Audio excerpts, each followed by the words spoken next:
Chang! Another day, another vlog. At ba ito nga po tayo, binabaybay na natin ang daan. At ihatid nga po pala namin si Kurt sa school. Kami po yung nakamotor ngayon. Bayan nga po, kami mga naka-helmet. Ay pagka po nakamotor at may service, ay di mas madali lang po ang biyahe. At bayan nga po pala, nadaanan natin yung school ng Batino dahil malapit lang po siya sa school ng Project 3. Lakad-lakad lang. At bayan nga po, tayo papalapit na. At para po, si Papa po ay pinapabili ko po doon sa Marikina ng aming paninda ng mga sabon. Ay siya po ay iintayin ko na lang dito sa school pagkakuha niya ng mga order. Para po hindi na po ako mamasahe at sayang din naman po ang pamasahe. Ay ban nga po at kami po ipapasok na dito sa loob ng gate at iintay na lang po namin yung teacher ni Kurt. Bayan nga po pala yung kaklase ni Kurt dati si Carl. Hi Carl, shoutout sa iyo. At bayan na din po si teacher at ang mga bata ay sinundo na at papunta na sila sa kanilang classroom. At ako naman po dito ang sinundo ni Kokoy at kami po ay pauwi na ng bahay. Dala na po niya yung mga items na binili po niya sa Marikina. At yun po ay mga paninda namin, powder at saka mga dishwashing at fabric conditioner. At bayan na nga po tayo po ay dumaan na sa Anson. At bayan nga po si Kuya, nag-peace pa. Wow, shoutout sa iyo Kuya. At bayan nga po pala yung mga paninda namin. Bali yan po ay 2 sako. 25 kilos po. 25 ang laman. Kasi po per kilo is, per pack is 1 kilo. At bayan na nga po nakikita nyo na po yung daan pauwi papunta sa amin. At yan po ay puro bilihan ng mais. Mga hilaw at saka nilaga na po na mais. Ayan po. Talay-talay po yan. Simula sa UP Diliman. At bayan nga po tayo nakarating na sa aming bahay. At ayan, nandito na po yung product, yung Almighty na powder at ito pong Fabcon. Bayan nga po at ako'y magdi-display na dito para po mapuno na yung ating display yan. Ayan. Ayan po, 40 pesos lang po yan, yung ating fabric conditioner. At bayan nga po, sobrang luwag na. Hindi pa po ako nakabili ng mga Sunrocks na dicolor. At ayan pa lang po yung ating at wala pong time para pumunta at medyo mabigat po yung na yun, yung mga Sunrocks. At minsan po ako na lang po ang bumibili. Nagamit na lang po ako ng trolley para po medyo gumaan-gaan. Pero baka po magpasama na lang po ako kay Papa para po kasi po busy din po siya na biyahe ng tricycle. Ayan po at pupunuin na po natin ang laman ng ating displayan. Ay dati po ako may display sa labas. Kaso nga lang po dito na lang po ako nag-display sa loob. Gawa ng mas madalas po ay hindi ako nakakapag-display dahil po lalo na pag tag-ulan, ipapasok ko po, ilalabas ko na naman. Lalo na po kapag sobrang lakas ng ulan. Talaga pong obligadong ipasok lahat. Lalo na po yung Sunrocks kasi po papel po yung noon ay yung cover noon. Pag yun po ay nabasa, yun po ay madadamage, hindi na po mabibili. At bayan nga po pala yung tita ko, yung tita ko na best friend ko na rin.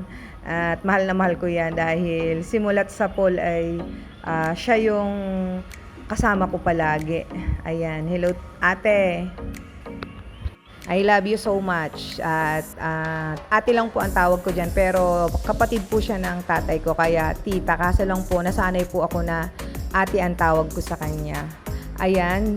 At yun nga po palang itutuloy ko yung kwento ko. Yung display ko dati, nag-start akong nagtinda 2020. At hanggang ngayon po ay nagtitinda pa rin ako. Kaso nga lang, ay dito na po ako sa loob ng bahay. Dito ko na po linagay yung aking display kasi nga po lagi din po ako nung nag-kinder po si Kurt, lagi na po ako naghahatid sa kanya sa school. So wala po akong talagang tindahan at yung dati kong display ay talagang open na open, as in naglagay lang ako ng parang itong kagaya nito galvanized sa labas. pero wala po yang harang, wala. As in, kung gusto mong kunin, makukuha mo na lang talaga. At ayan nga po, balang araw ay makakapagpatayo din tayo ng kahit maliit lang na tindahan dito sa may halamanan. At lobby ng Diyos na talagang magkaroon ng tindahan. Ito pong ating mga dishwashing ay hindi pa po kumpleto ang kulay nito at wala po silang stock ngayon. At pati po yung powder ay yan din po, may kulay green, may kulay yellow. Tsaka yun pong isa po ay meron din pong blue at tsaka green.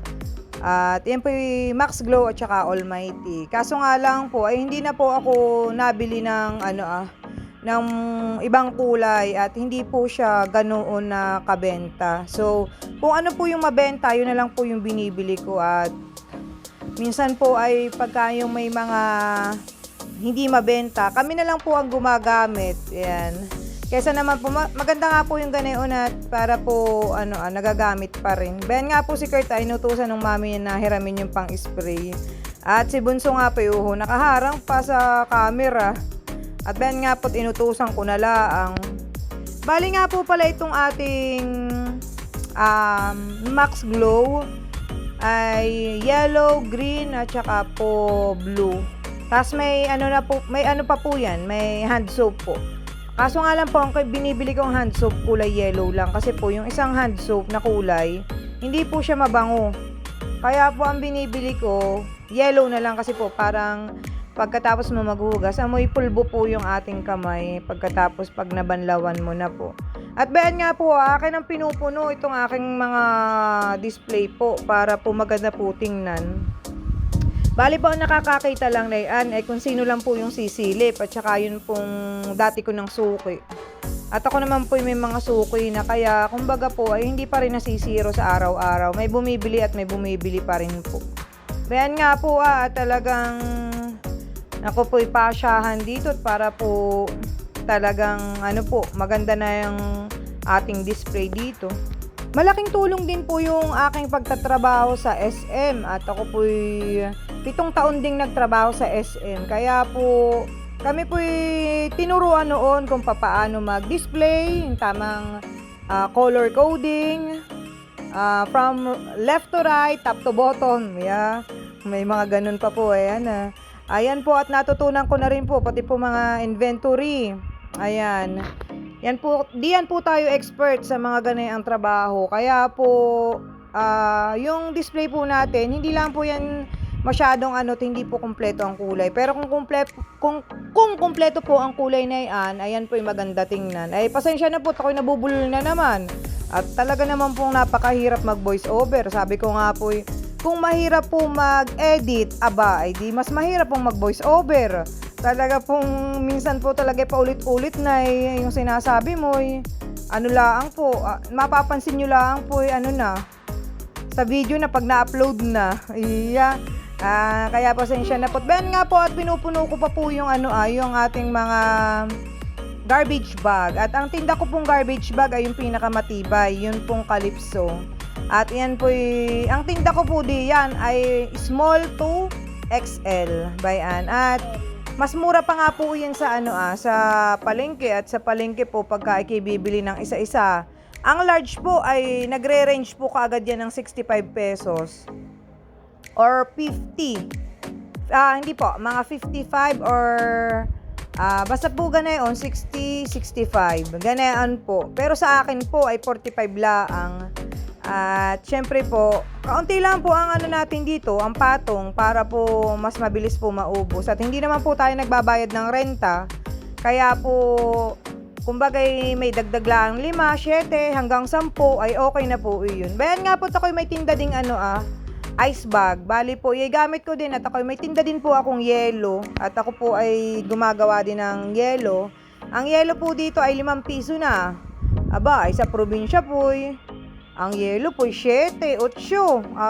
Talagang malupiton ang mga presyuhan. Kaya nga po sabi ko, mas mahal po pala dito sa sa Impanta. At nung pagka kami po uuwi, kami po nagawa na lang ng yelo. Hagot po kamahal. Kaya nga po ako nagulat at Siyempre po 'pag probinsya, akala ko yung medyo mas mura-mura ng kaunti, aba, mahal po pala. At bayan nga po, kumpleto na po ang ating display, puno na. At iyan po lahat ng naka-display na iyan po lahat ay saleable, as in mabenta po talaga.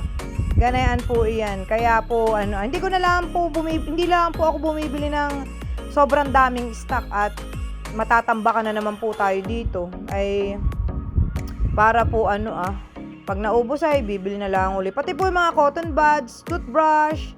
Ganyan lang po ang mga tinda ko. Hindi po ako nagtitinda nung talagang yung may mga parang sari-sari na talaga. Mga more on sabon lang po talaga ang aking mga binebenta.